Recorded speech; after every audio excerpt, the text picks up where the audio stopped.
Happy birthday to you.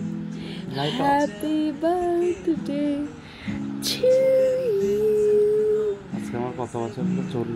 গিনির বাবার জন্মদিনে ঠিক রাত 12টায় আমি ওকে এই ভয়ানক বিশ্রীভাবে বার্থডে উইশ করি, যেটাও ভীষণ রকম পছন্দ করে। অ্যাকচুয়ালি মানুষটাকে দেখে মনে হয় যে খুব গুরুগম্ভীর, তবে একদমই না। ও যে কি ফানি মানুষ আর মনের ভেতর যে কি কমিক ম্যানার্স রয়েছে সেটা ওর পাগলামি না দেখলে আপনারা কেউ বিশ্বাসই করতে চাইবেন না। ওর জীবনে ট্র্যাজেডি নেই বললেই চলে। তো আজ ওর জন্মদিন, আমি একটু কেনাকাটা করতে বেরোবো, তার আগে এই দুজনকে খেতে দিয়ে দিলাম আর একটু পাহারা দিলাম। তাছাড়া এই যে রোজি ম্যাডাম একদম খেয়ে শেষ করে দেবে ওদেরকে। এবারে আমি তৈরি হয়ে বেরিয়ে পড়েছি আর বেরোনোর সাথে সাথে প্রচুর পিঁপড়ের কামড় খেয়ে নিলাম। পায়ে এত জ্বালা করছিল যে কি বলবো। আর আজকে আমি সেম কালারের ব্যাগের সাথে সেম কালারের লিপস্টিক আর ড্রেস পরে নিয়েছি। এই ব্যাগটা কিন্তু আমার হাজবেন্ডই আমাকে দিয়েছিল, প্রচণ্ড ফেভারিট একটা ব্যাগ, সাথে লিপস্টিকটা ওর দেওয়া, যেটা আমার আরও পছন্দের। তো চলুন এবারে বাজার করতে যাওয়া যাক। হাজবেন্ডের দেওয়া ব্যাগের মধ্যে হাজবেন্ডের পকেট থেকেই নেওয়া টাকাটা পুরে হাজবেন্ডের জন্মদিনের কেনাকাটা করতে। আজকের দিনটা খুব শুভ ছিল, আজ ছিল রথযাত্রা, আর সেই জন্য রাস্তায় প্রচণ্ড ট্রাফিক। পুলিশ কোনো রকম টোটো বা অটো অ্যালাউ করছিল না, তাই পায়ে হেঁটে আমি গেলাম।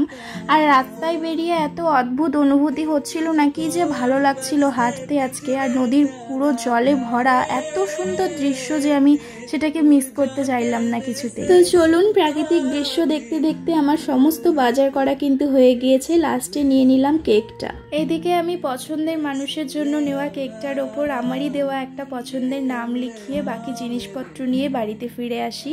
আর গিনিকে একটা রসগোল্লা দিয়ে চেয়ারের উপর টিভি চালিয়ে দিয়ে বসিয়ে রেখেছি। আমাকে অনেকটা টাইম পরে দেখেছে, তাই আমার সঙ্গে একটু আলাপ আল্লাপ করলো, তারপরে বসিয়ে রাখলাম। এখন একটু ব্যস্ত থাকবো তো, সময় দিতে পারবো না কখন কি হয়, তাই বসিয়ে রাখাটাই বেটার। এদিকটা কোনো রকম সামলে আমি জন্মদিনের জন্য প্রধান শুভ জিনিস সবার প্রথমে বানিয়ে ফেলেছি, সেটা হলো পায়েস। আর অপরদিকে ইন্ডাকশনে চাটনি বসিয়েছি। তারপরে করে নিলাম ফ্রাইড রাইস। ফ্রাইড রাইসটা আমি দুবারে করেছি, কারণ ছোট পাত্র হচ্ছিল না সবটা একসাথে। আর যেহেতু 2-4 জন খাওয়া দাওয়া করবে, সেই জন্য কোয়ান্টিটিটা একটু বেশি ছিল অন্য দিনের তুলনায়। আর এরপরে করেছি চিকেনটা সবার শেষে করেছি, যাতে পরের দিন ফ্রাইড রাইসটা বেঁচে গেলেও সেটা ফেলে দিতে না হয়, নিরামিষভাবে খেয়ে নিতে পারি। তারপরে মেয়ের জন্য প্রেশার কুকারে 2 পিস মাংস ফুটিয়ে নিয়েছিলাম, যাতে একটু নরম হয়, সম্পূর্ণ ঝাল ছাড়া। আর বানিয়েছিলাম মায়ের জন্য ডিম।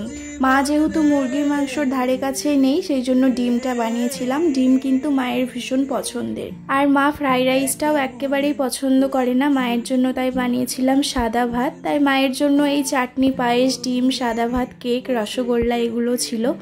এরপরে সব কিছু পরিষ্কার করে আমি ঘরে যাই, ঘরটাকে কোনো রকম ডেকোরেট করি। আসলে বাচ্চার ঘর প্রচণ্ড মেসি থাকে সব সময়। খুব কষ্ট করে কয়েকটা বেলুন ফুলিয়েছি, আর বেলুন ফুলাতে ফুলাতে ওরা চলে এসছে। ওরা এসে তো প্রচুর এনজয় করছিল নিজেদের মধ্যে, কেউ কেউ লজ্জায় লাল হয়ে মুখ লুকাচ্ছিল। তবে আমাদের গিনির বাবা কিন্তু সবসময় আনন্দ করতে জানে, সেটা আপনারা দেখলেই বুঝতে পারবেন। তো চলুন জন্মদিনের আয়োজন কি করেছি সেই বিষয়ের ব্লগটা আজকে আমি এখানেই এন্ড করছি। আর জন্মদিনের আনন্দের ব্লগটা কিন্তু আমি পরের পার্টে আপলোড করব, সেটা অবশ্যই দেখবেন। বাই।